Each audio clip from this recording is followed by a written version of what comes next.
from a business level, rarely do you see someone who naturally is instinctively going to nail it on all aspects of the business. Who do you turn to when you're needing business advice? Like, do you have that community? Do you have people that you mentor with or am a mentor of? And kind of how does that work in your ability to flex when you need to, but also be humble when you need to in your growth? I don't have like a specific individual mentor, my wife's a great sort of counsel. We talk a lot about the business. It's a lot of that, classic, the president's Dinner wife table. knows a lot, like in terms of politics, right? Kind of thing. Like, and Right. So there's a lot of that. And I think we keep it in a good line. You can go too far with that, either overburdening your spouse, and she works in the business too, HR and finance roles. And so she's seen it from the inside too. We already talked about faith. That's massive. The other place where I draw a lot of inspiration from is probably two things. One, history. I actually feel pretty optimistic when I look at history. I told somebody a while back, they're like, "You're optimistic when you look at history? Aren't things getting worse?" I'm like, no, because like we have seasons of ups and we have seasons of downs and we have revivals, and I mean, human history is full of like amazing stories, and so I'm a huge history buff. And the final thing that I look for, I guess, is just more, and it's probably my biggest piece of advice I'd give any business owner, is read stuff you disagree with. Interesting. And actually read it to the end. Yeah. Decide whether or not you like it or not. That's fine. Right. If we're recording this during a political season, so whatever channel you like the most, just leave it that way. Right. Try to watch the other one for a week and actually try it. And don't just throw rocks at the TV. Just try it. See. Yeah. And maybe you're just a little changed. We're way too on our own bubbles that way. And business owners are probably equally at risk of it, or maybe more so, because of some of the dynamics we talked about earlier, because you are in a position of authority.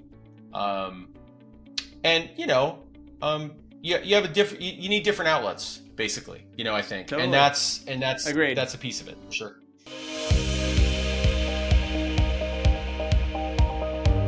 Hey, welcome back to the show. And I'm excited because we've got someone who actually knows what they're doing, has actually done some amazing things. Sean, will you tell us who you are and what you do?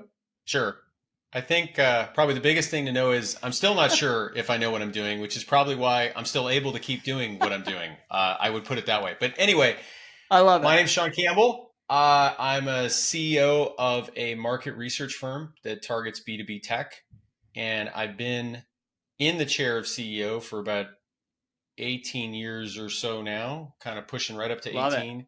And I owned a company before that was in market for basically 6.5 years. So when you do the math, I'm just shy of 25 years of business ownership at this point. Amazing to have a 45-year-old say that. 53. That's awesome. So 53. Come on, dude. So yeah. Way to go. Way to go. No, honestly, that's really cool. It's an exciting thing to be in business that long and to know that you've been able to sustain. I'm guessing families come along. I'm guessing like life is not the same as it was 25 years ago, but you've been able to ride that wave and run a business. Yeah, no, I mean, I've gone from no dogs and no cats and no kids. I was married to my wife before I started my first business, but now I have 2 kids that are adulting, and I've got 2 dogs and 2 cats. So yeah, no, lots changed. I mean, there's things that have been the same, still in the same house I was when we started the business, things like that. But well, actually, that's not true. I forgot about that. I moved into the house in 2003. So you're right. Anyway, small point, but yeah, no. So a lot of stability in other areas, but other than that, yes, there's also been some life changes too. I love it. Well, it's a pleasure to meet you. It's a pleasure to have you on the show. And for those listening, if you talk to people that have made it this long doing the same thing, they just, regardless of what they say, ignore what he just said about not knowing what he's doing. He knows what he's doing. He's able to sustain himself, his lifestyle, his family. And that is super cool, Sean. I want to know what you do. Like you say market research, you say B2B, you say all these things. What are you actually doing and what niches are you working with? Who do you help with what you do? So technology companies, but the business to business side of it. So no Samsung Okay. dishwashers, no webcams for consumers. It's all business to business sales. So we work with the likes of Microsoft, Google, Salesforce, AWS, and a bunch of mid markets and some startups. And for them, Right. we basically do two things. We either alleviate pain, so they come to us and they say, our competitors are killing us, or we shipped a bad product, or we don't know what to do about AI, and we're building Right. something with AI, or there's a market opportunity issue. So again, maybe they think there's an opportunity with AI. They want to go into a new geography, region, new market segment. And we do research to Right. help them make sure that they've got clarity about that.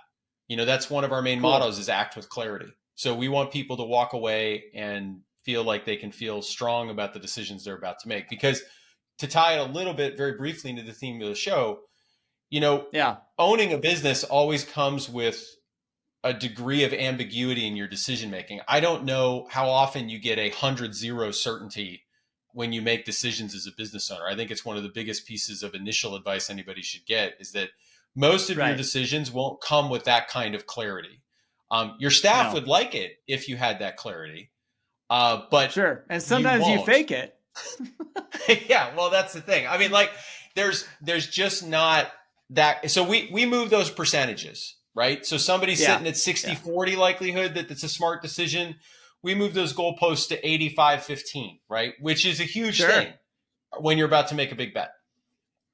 Right. Right. Right. I love it. And when you say making a big bet or taking a big bet, like, what do you mean? Like, what kinds of things? You know, you've been doing this a long time. What kind of big bets have you made that seemed, I don't know if this is going to go or not? There's a couple ways to answer that. I'd like to think I take measured bets. I'm definitely not that guy you meet at the networking event that's telling you all of the times, he scaled Everest in his business, right? Because I don't know, Right. I feel like sometimes those stories are a little made up. And Well, of two, course they are. I yeah, and two, I think I've always done this as a way to serve, to provide for my family, and to have a sustainable business, right? So that Right. doesn't mean a Right. lack of growth. That's been there for sure. But I Right. tend to lean more into sustainability than just growth for growth's sake. And so that's kind of measured sometimes some of my decision making. But we've certainly made big steps. We had to go fully remote, after COVID, Yeah. and we stayed there. I mean, I was a big proponent of that. Yeah. Two Yeah. times now, I've had to deal with a business partner exiting the business. Uh, Wow. so I've had to do that twice in my first That's company. emotional. Yeah, yeah. I mean, there's a lot going on. Let's just put it that way. There's a lot going on for you. There's a lot going on for your family. There's a lot going on for the Right. employees. There's a lot going on for your Right. clients. You know, so that's definitely something that I've gone through twice. And yeah, so there's that, and even having two businesses, right, is a big thing, Right. because I fundamentally don't believe you can learn some things unless you go through it twice. Like, you just can't. You can project all you Right. want. Like, even on Right. my personal life, I don't bring this up because I need counseling or anything. I'm not to make light of what I'm about to say, but like, Right. I'm fully fine with everything that happened. But like, my parents even got divorced when I was in fifth grade, got remarried, and got divorced again from each other, and then got married again. Like, to other people, right? I joke I should be on Right. Oprah. Like, I don't know anybody who like that happened to, right?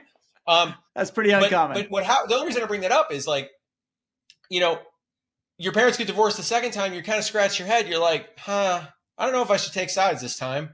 It Right. seemed like seemed like something going Right. on here that's beyond me. And the same thing happens a little bit with like being in a business a second time, right? You have a different perspective on it. Yeah. Same thing people say when they have their second kid. It's like things are different. Um, Yep. I've been blessed that I don't have that in a marriage scenario. I've been married to the wife of my youth. I intend to be married to the wife of my youth for a long time. Awesome. But yeah, I think those are some of the bigger things for sure, that I've gone I through. love it. I love it. Those are really great points. And I'll tell you, I wasn't anticipating taking the show this direction, but But it definitely is something unique in that, talking to people that are in the throes of launching and trying to kind of transition from a launch stage into a growth stage, it's an exciting time.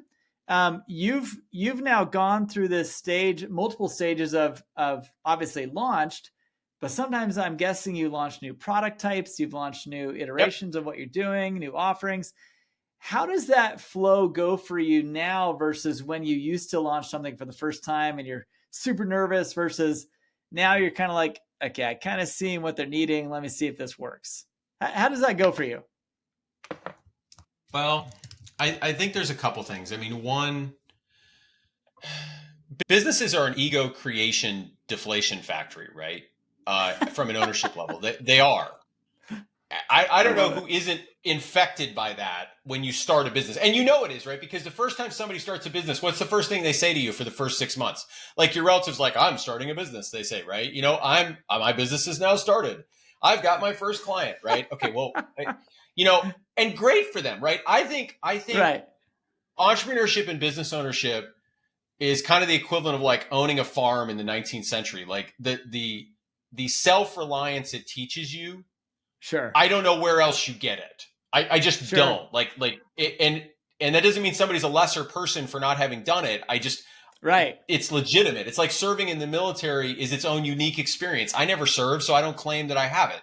You know, Right. so in essence, I think, um, yeah, there's a lot of stuff like that. So the biggest thing I was going there is I just don't really let my ego get wrapped around what's happening in the business to the same degree. Those were kind of like really tightly wrapped like a candy cane, I think, in the beginning. And Right. part of that Right. is experience, and part of that is faith for me. It's been a huge Sure. change for me, the depth of my own Christian faith from the beginning till now, and that provides a great deal of assurance for me. Somebody else is in Awesome. control. But the other thing that stands out to me though is that you have to just be okay with certain things. Meaning, Right.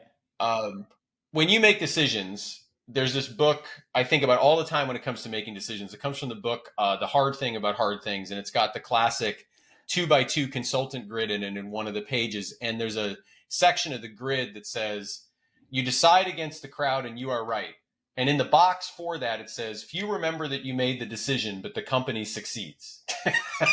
And I love that. you have to get used to the idea that nobody's going to knock on your door a lot of times and say, good job. Wow. And I don't mean that like I need counseling for it again. Like I don't, but it is so different than being an employee, right? Because an employee, you have a standard review. The last review I had was 24 years ago.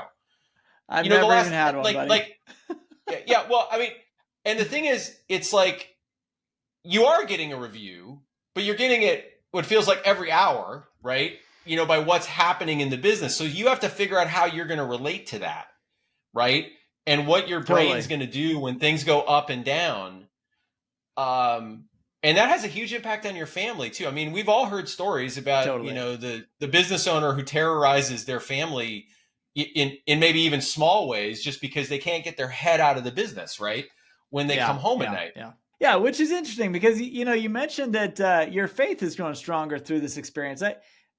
Balancing family, faith, and business are not easy things to, that's kind of the trifecta that usually something breaks along the way.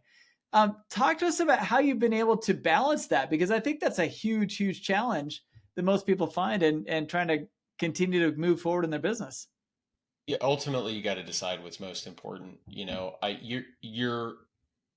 going to have clients who are going to say, why can't you meet 1 hour before your kid's graduation, right? You're going to have employees who are going to quit the day before you go on vacation. They're entitled to, Right. there's, that's Right. fine.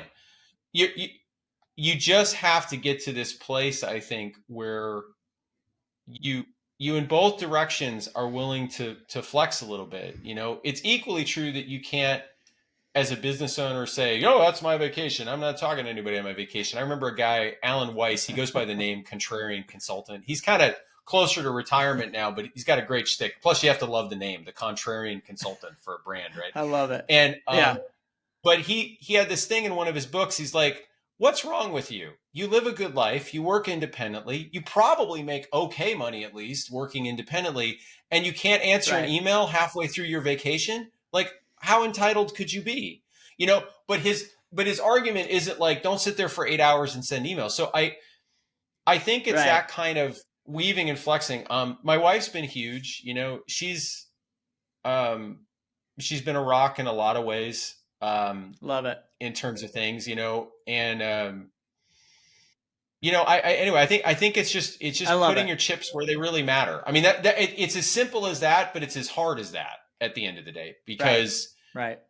back to that ego creation deflation thing, ultimately. Totally. I am so glad you're here. And I just wanted to take a few seconds to tell you about a program that we have assembled with a lot of our podcast guests and a lot of people who are listening to the show who are feeling the same way that they do.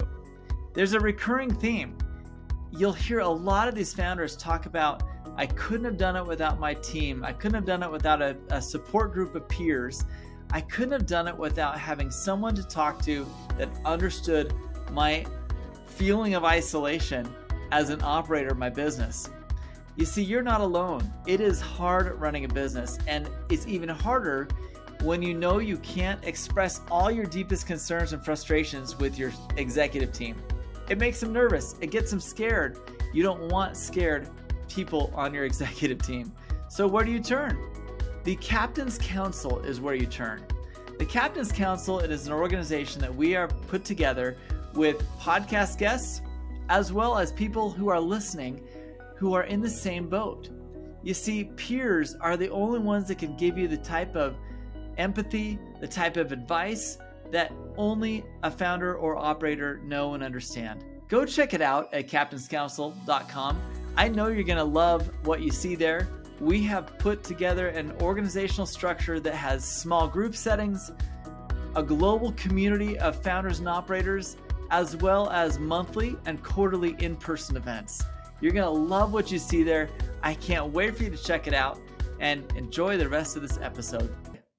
Totally. I appreciate that. And I normally don't go there in this type of interview setting, but you went there. So I decided to take a bite of that. For me, it's always a game of that balancing act.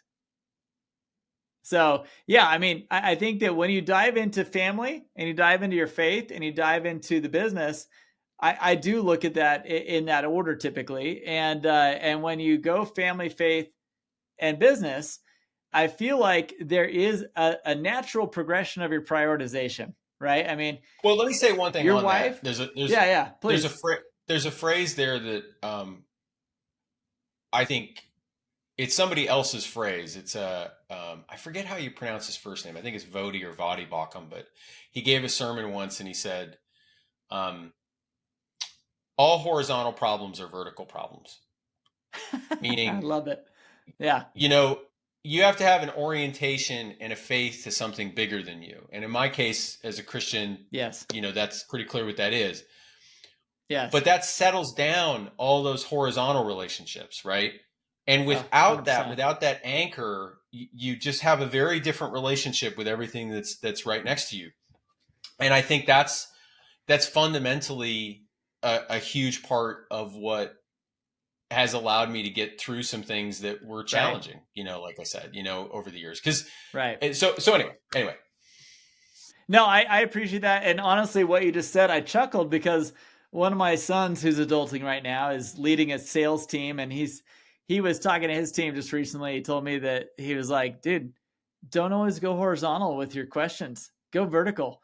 Like you both, in your personal sense, you've got to go vertical to God, and in a business sense, he's like, don't ask the guy who's doing worse than you how he's doing things. Go up. Go to the people that really know where they're at Well, to get it's advice. funny you mentioned the sales thing, because I'm going to be teaching a class in the fall at a Christian university as an adjunct. Cool. I've done it before when my kids were young, and I'm getting back to it now. Like, I love teaching. I love it. And it's a sales course, but they have a huge emphasis on Christian faith integration. And to your point, that's an area, because I think it has a lot of analogs with entrepreneurship, where you're on your own a lot. You have a lot of independence. You have a lot of you have a lot of influence then too, right? Totally. And you have to You decide do. how you're going to use that, and you have to decide what's going to influence you for the same reason, because you're on your own a lot. And I think there's just a ton of stuff like that. But anyway, I know It you is probably got pretty other things you want scary. to jump to. No, I actually really like it. This is kind of comforting to not feel like I'm guarded against these topics. So it's all good, man. No, I feel like no, seriously, you know what I mean? It's you never know. Totally. So I feel like going vertical, both in your faith and going vertical in terms of from a business level, you know, rarely do you see someone who naturally is instinctively gonna nail it on all aspects of the business. Um, who do you turn to when you're needing business advice? Like, do you have that community? Do you have people that you mentor with or am a mentor of? And kind of how does that work in your ability to flex when you need to, but also be humble when you need to in your growth? I don't have like a specific um, individual mentor. My Right. wife's a great sort of counsel. We Right. talk a lot about the business. It's a lot of that, classic, the president's Dinner wife table. knows a lot, like in terms of politics, right? Kind of thing. Like, and Right. Right. so there's a lot of that. And I think we keep it in a good line. You can go too far with Right. that, either overburdening your spouse, and she works in the business too, HR Oh, and cool. finance roles. And so she's seen Cool. it from the inside too. We already talked about faith. That's massive. The other place where I Sure. draw a lot of inspiration from is probably two things. One, history. I actually Yeah. feel pretty optimistic when I look at history. I told somebody a while back, they're like, "You're optimistic when you look at history? Aren't things getting worse?" I'm like, "No, because like we have we have seasons of ups and we have seasons of downs and we have revivals, and Right. I mean, human history is full of like amazing stories, And so I'm a Right. huge history buff. And the final thing Cool. that I look for, I guess, is just more, and it's probably my biggest piece of advice I'd give any business owner is read stuff you disagree with, um, Interesting. and actually read it. Read it to the end. Yeah. Decide whether or not you like it or not. That's fine. Right. If we're recording this during a political season, so whatever channel you like the most, just leave it that way. Right. Try to watch the Right. other one for a week and actually try it, Right. and don't just throw rocks at the TV. Just try it. And see, Yeah. and maybe you're just a little change. We're way too on our own bubbles that way, and business owners Yeah. are probably equally at risk of it, or maybe more so, because of some of the dynamics we talked about earlier. Because Totally. you are in a position of authority, um, and you have a different. You need different outlets, basically. I think, and Totally. that's Agreed. that's a piece of it for sure. Well, I love what this conversation's gone. Definitely not where I was anticipating, but I do love the discussion on balance because it is so critical for your own mental health, for your own, anxiety. And I find that when people do have more balance in the areas they can control a little bit easier, then it does feel like less of a burden to make decisions in the one that's most challenging at that moment. Sometimes it is your family, sometimes it is your faith, and sometimes it is your business.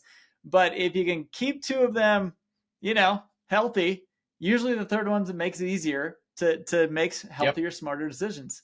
Right. 100%. Well, So your so faith and your looking family are back, with you forever. So yeah, go ahead. What were no we gonna say? doubt. No doubt about it. Well, looking back at this business in particular and looking towards decisions or points in the business where you feel like, dude, doing that thing took us to a whole new level. And maybe even later on, doing this thing took us to that next level. Can you pinpoint any of those spots and kind of walk us through that? Yeah, saying narrow was a big one. I mean, we in the second business, the current business, we started Right. out.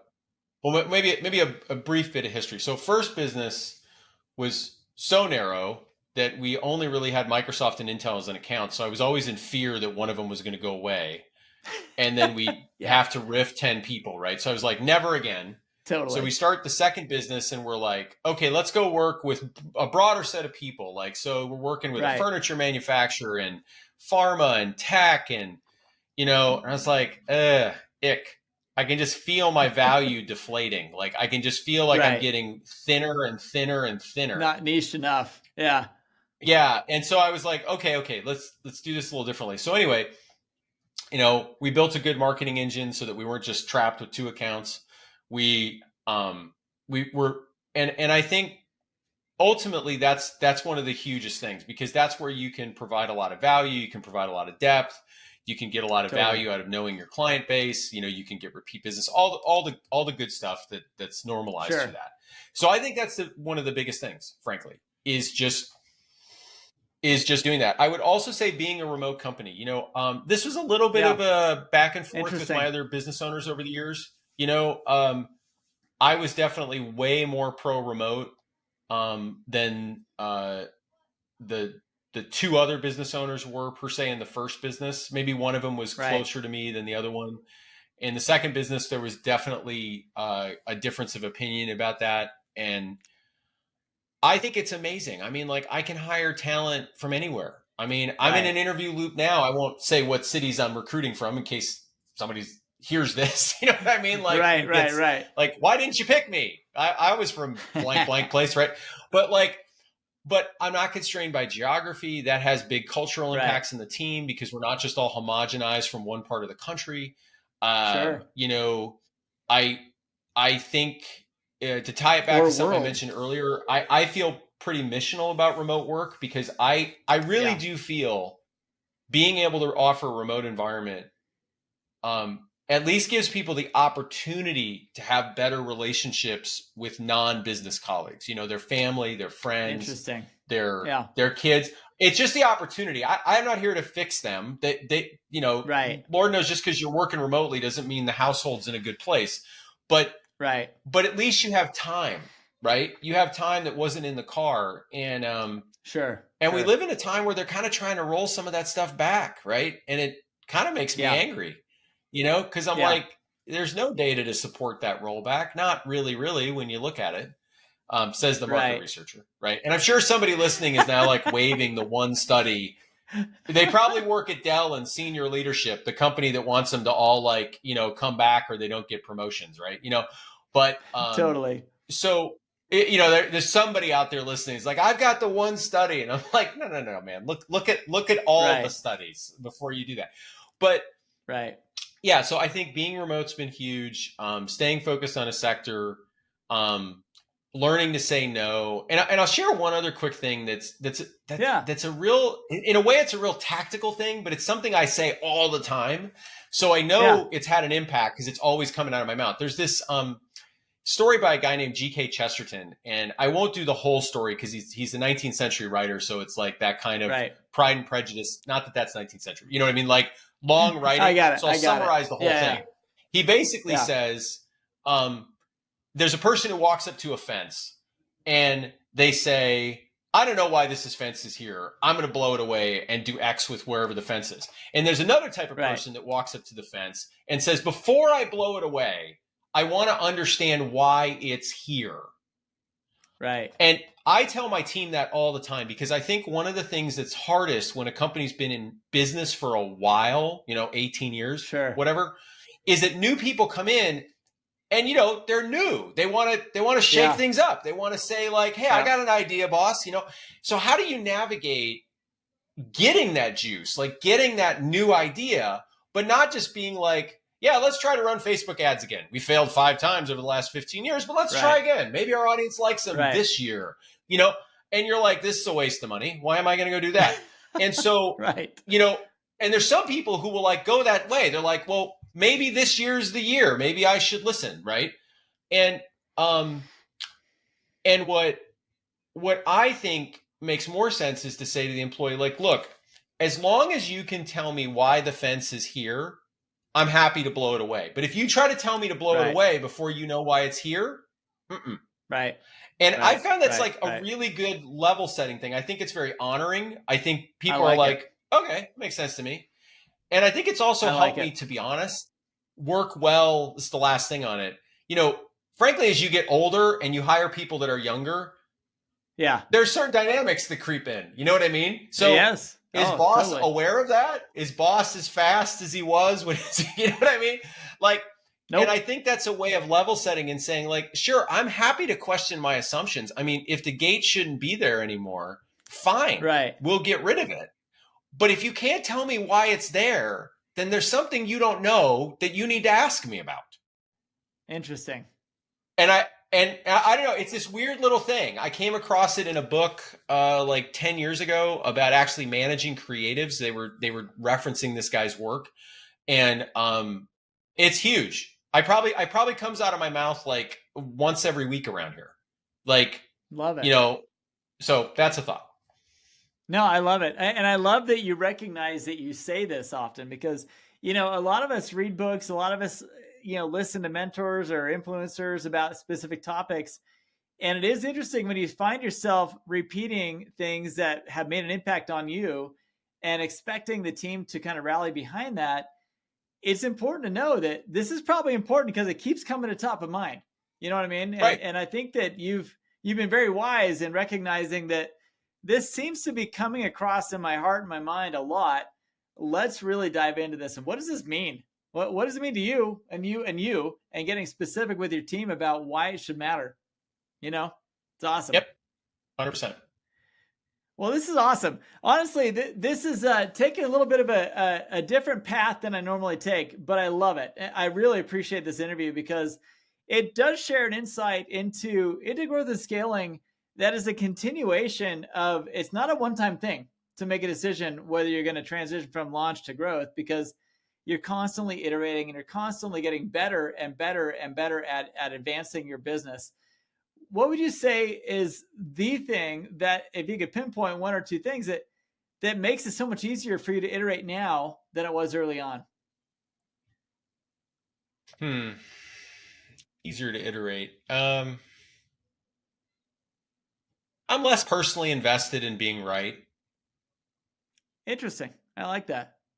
I think if business owners are being honest with themselves, that's a little bit of a motivation to launch a business, you know, to be right about whatever that thing is, you know, right about the product, right about the product market fit, right about a perspective you have as a lawyer, you know. And there's a weird line in there where as you start to employ people, like, you got to be able to listen, right? You can't just lord it over them, right? And you got to get out of the way a little bit. And that doesn't mean there aren't crisis times where you just got to grab the rudder and be like, you know, in another line I love, I forget what book it's from. Right. I think it's Super Managers was kind of a sad name of a book, but I think that was the name. But it was, they did a bunch of interviews of like leading managers. That's not the name, but it's close to that. And the line from one of the managers was, management is disappointing people at a rate they will accept.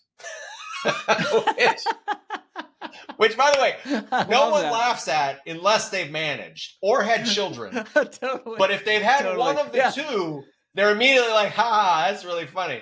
And then I've had people who've done neither, and they're like, should I laugh? You know, and I'm like, yeah, you should laugh. And so now I don't really believe that. Otherwise, I just have a sad company, right, all day long. Like they'd be just puddle glum all day long. But I think the connection there is like, yeah, you're going to have to find that line. And so to me, it's just like, I'm less invested in being right. I can easily walk into a meeting and take a beat and go, yeah, you're probably some people figured something out I didn't. Okay, go for it. Yep, do it. You know, whereas before I might try to like fight, unfortunately, in my own mind, even just, you know, kind of for my position a little longer, you know, like what I thought was right. And, but again, you got to marry that with Chesterton's fence. Sometimes I am right? Sometimes that fence is there for very, very good reasons. And just because you can't see it, then it's an education issue. And the other thing I would say is, and this is probably the biggest, probably could have said this earlier. I'm pathologically incapable of learning something and not wanting to teach it. It's just how I am. Like every hobby's like that. Love it. I learned fishing. I want to teach everybody fishing. I learned skiing. I want to teach everybody skiing. I do business ownership. I want to teach everybody business ownership. I don't know how to not do that. I'm just wired to be that way from like I was in second grade, and Father Bovin came up to me. I didn't know this at the time, but my mom said that he used to call me the little professor, not because I was smarmy, but because I just like to read a bunch of books and I like to say things that I read from the books, right? And so it sounds like I was geeky to those listening. Yes, I was geeky growing up, 100%. I But love it. the It's okay. but I that's how I get around problems is I just go learn. Yeah. The last thing I'll say on that from a personal note, because we're recording this when we're in the throes of a lot of election things. Sure. Let's just put it that way Sure. right now. And so last election, I'm like, I think it'd be really smart to learn more about the office of the presidency. What would be a really kind of neutral way I could do that? I mean, no content is truly neutral, but I'm like, I'm going to go read a biography on every president. And I did. It was great. It was great. Did I agree with every president? Nope. Did I think that every president made the right decisions? Nope. Did I want every president to be my president? Sure not. But you recognize that there's a lot more to what was going on than maybe you think, right? Just by investing the time to learn. And that's a big step. That took me 3 years alongside a bunch of other reading, because there's no biography that's less than 700 pages for some reason that I can't quite figure out. Of course not. Yeah. Well, they are awesome people. Awesome people. Yeah. So there's lots of pages that went into that. But that's the reason I give that up is that's how I tend to solve things, right? I'm just I'm going to go learn and I'm going to read stuff I disagree with, and I'm going to interact with different things. And I'd like to think that's normalized, but I think you and I both know it's not. It's not. No. It's very much a trait amongst our audience, though, which is totally relatable to me, and likely a lot of people listening to this, is that we are the people who want to have answers. We don't like to go blindly. We will if we need to, but we like to know that our assumptions are validated in some way, right? And so whether that comes from client acquisition or whether it comes from, reading every biography on the 47 presidents or whatever it is, you are going to learn things that, okay, this validates what I was thinking or what I was feeling. And we tend to be people that operate off of feel oftentimes, as opposed to actual knowledge, other than people like you who are data managers and are doing the market research and really figuring things out. I think a lot of us are that way and wanting to know. So I can totally relate to where you're coming from, man. I appreciate it. Very cool stuff. Good deal. But Sean, honestly, your time is so valuable and I really appreciate you hopping on here to have this discussion with me. Again, it took some turns that I really am glad it took, because I think that there is such a spiritual side to all of us. And when we do tap into that, it does balance a lot of things out in your mind and in your heart and in the way you are energized towards your business. And so I applaud you for diving there and going there today. And for those of you that are shy about it, don't be, and make sure that you are tapped into your family, tapped into your faith, and tapped into your business in a way that all three complement each other, as opposed to always battling it out. Sean, thank you, man. Hey, thanks for having me on, man. And thanks for the conversation. It was super appreciated. You betcha.